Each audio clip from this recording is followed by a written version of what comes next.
In this problem, we have a trigonometric equation to solve, and we want to find a general formula for all the solutions. We have a linear type equation.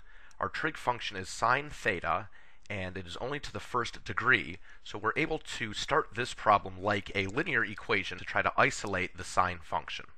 Subtracting 2 sine theta from each side will leave us with a 2 sine theta, and moving over, subtracting 4 radical 3 will leave us with a negative 1 radical 3 for our constant terms.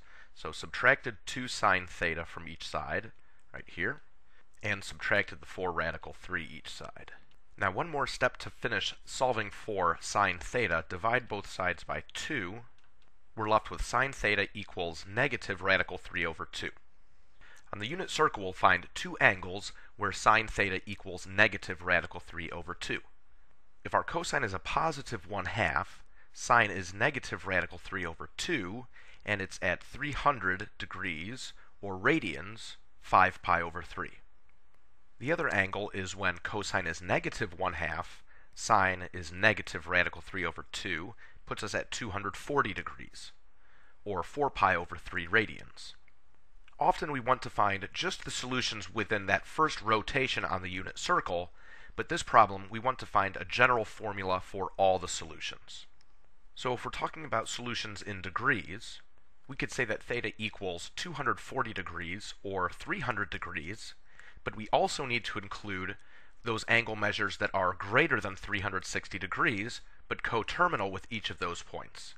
So we can represent that by saying an additional term of 360 degrees multiplied by k, where k is an integer. We could say k equals 1, 2, 3, etc., or we could say it's an element of the fancy z for set of integers. So that just represents an additional number of 360 degree rotations that would still be solutions to the equation. So if theta equals 600 degrees, that's still a solution. It's coterminal with 240 degrees, and that would be represented by this expression when k equals 1. 240 degrees plus 360 for that one additional rotation. And we'll do the same thing with 300 degrees. We could add in some number of additional rotations. To represent our answer in radians, we're starting with the two solutions on the first rotation, 4 pi over 3 and 5 pi over 3. And representing additional rotations in radians would be an addition of 2 pi.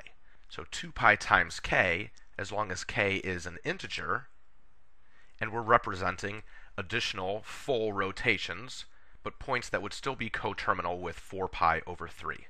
And we'll do the same thing with 5 pi over 3, including any number of additional rotations.